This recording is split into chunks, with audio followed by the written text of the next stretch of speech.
Islam is built upon five. First and foremost, ash-shahadatan, to bear witness that there is no deity, no God except Allah, and that Muhammad is His messenger. And then to observe the daily prayers, wa iqam as-salah, wa ita'i zakah, to give zakah, wa sawmi Ramadan, to fast the month of Ramadan, wa hajj al-bayt, and to go for pilgrimage and for hajj. The first so-called pillar of Islam, ash-shahadatan, is nothing but an expression. This is an expression of our faith. We say, Ashhadu an la ilaha illallah wa ashhadu anna Muhammadan Rasulullah. Of the remaining four pillars, two of them are mandatory all the times for all males and females.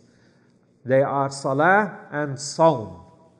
Zakah and hajj, on the other hand, only if you have money, then those two pillars apply to you. If you don't have money, you are exempt from paying zakah and exempt from going to hajj. Point number 4. Unlike salah and zakah, where the subjects are discussed repeatedly in the Quran, salah is mentioned over 100 times. You find that fasting as a pillar of Islam is mentioned in only one place in the whole entire Quran, ayat 183 to 188. The whole concept of fasting, the philosophical aspects of fasting, the legal injunctions of fasting, everything you need to know about fasting is mentioned in these 6 ayat. You will never find any other place in the Quran such details about fasting. Mind you, the word fasting or sawm does appear in the Quran elsewhere. For example, when we come to the meaning of as-siyam, Maryam alayhi salam described her abstaining from speaking as fasting, as sawm.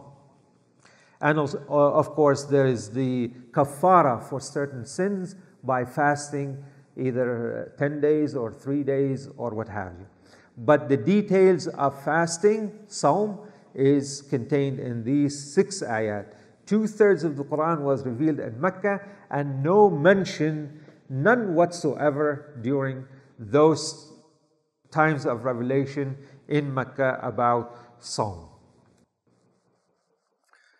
So those are the 4 basic points. يا أيها الذين آمنوا كتب عليكم الصيام كما كتب على الذين من قبلكم لعلكم تتقون. O you who believe, fasting is now prescribed to you as it was prescribed to those who came before you, so you may attain taqwa. Fasting. What is the meaning of as-siyam? What does it literally mean? في اللغة هو الإمساك عن الشيء والترك له. It is to abstain from something. Linguistically, sawm is to abstain. Al-imsaku an shay, to abstain from something. That's why keeping silent or abstaining from talking is considered sawm in the lugha as far as the language is concerned. And that's why we have in Surah Maryam, Inni nadartu lirrahmani sawma. I have vowed to the most compassionate, lirrahman, to Allah, sawma, that I will not speak. This is when she was returning with her infant son, Isa alayhi salam. This is the meaning linguistically. As a term used in the Sharia, Sawm is وفي الشريعة هو الإمساك من طلوع الفجر إلى غروب الشمس عن المفطرات حال العلم بكونه صائما مع اقتران النية. This is from Imam Al-Razi rahimahullah. He says fasting or Sawm is to abstain from what breaks the fast from dawn to sundown, having the proper intention of fasting. So we have 2 meanings as a term and also in the lugha. Now, according to some mufassirin, exegesis of the Quran, the first 2 ayat are not related to the fasting of the month of Ramadan. According to Imam Al-Razi, again, we find that Mu'adh, Qatada, and Ata. narrated from Ibn Abbas radiyallahu anhum that it is not Ramadan. Those ayat don't mean the month of Ramadan. Ata said it was 3 days per month. The believers were required to fast 3 days from each month. Qatada said the believers were required to fast 3 days every month, and additionally the day of Ashura, the 10th of Muharram. And some said it was not mandatory, rather it was voluntary fast. Later it became mandatory. So those are different opinions we have from the scholars. Some said it was wajib and later abrogated by fasting the month of Ramadan. And some argued that it cannot be the month of Ramadan because Allah subhanahu wa ta'ala mentioned in the second ayah the case of those who are sick or traveling. And then when Allah subhanahu wa ta'ala mentioned شهر رمضان الذي أنزل فيه القرآن هدى للناس وبينات من الهدى والفرقان فمن شهد منكم الشهر فليصم. Again, if you witness, if you see, if you are in the month of Ramadan, then you have to fast. Then again Allah subhanahu wa ta'ala repeated وَمَنْ كَانَ مَرِيضًا أَوْ عَلَى سَفَرٍ فَعِدَّةٌ مِّنْ أَيَّامٍ أُخَرٍ. And Allah repeated again, whoever is sick or traveling, then he have to make up those days again. So some ulama said this repetition is of no use and Allah subhanahu wa ta'ala will not give you something just to fill in pages. Therefore, the fasting of the 2 ayat that came before has nothing to do with the month of Ramadan. And now we have the opinion of some scholars who said, some Mufassirin say those few days are the month of Ramadan. If you recall the ayah again, أياما معدودات, few days. Some scholars are of the opinion that Allah said, كُتِبَ عَلَيْكُمُ الصِّيَامِ, Siyam is prescribed to you, and that could mean a day or 2. We don't know. He says, but then when he said أياما معدودات, Allah explained that, oh, okay, a few days. And then Allah further explained شهر Ramadan, and then it became clear that it is the month of Ramadan.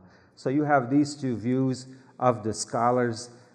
The majority of the scholars are of the opinion, however, that the fasting, the beginning of fasting when they migrated to Medina, it was only for 3 days per month, and later on that was abrogated by and replaced by fasting the month of Ramadan. So, يا أيها الذين آمنوا كتب عليكم الصيام كما كتب على الذين من قبلكم لعلكم تتقون. O you who believe, fasting is prescribed to you as it was prescribed to those before you. Who are those before you? The Mufassirin, again the exegesis of the Quran, explain that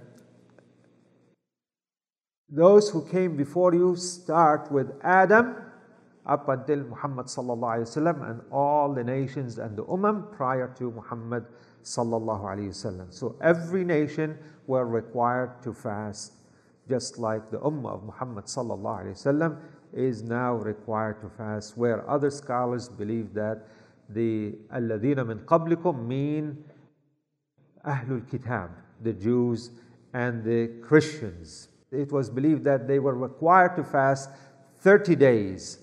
In the month of Ramadan also, this is the view of some scholars. And because Ramadan is a lunar month and travels throughout the whole year, it became difficult for them, so they fixed a month between winter and summer, and then they added 20 additional days of fasting to compensate for, or a kafara if you will, for not following the month of Ramadan. Thus they were fasting for 50 days. Wallahu ta'ala a'lam, we don't know. Therefore, fasting is nothing new. It was a new ibadah introduced to the believers, however, the ummah of Muhammad sallallahu alayhi wasallam. Just like the previous nations has to fast, and so did the ummah of Muhammad sallallahu alayhi wasallam. They fasted as a religious requirement. Now we come to the objective or the philosophy of fasting. Why should one fast? What is the objective of fasting? Allah subhanahu wa ta'ala explained. He said, لَعَلَّكُمْ تَتَّقُونَ.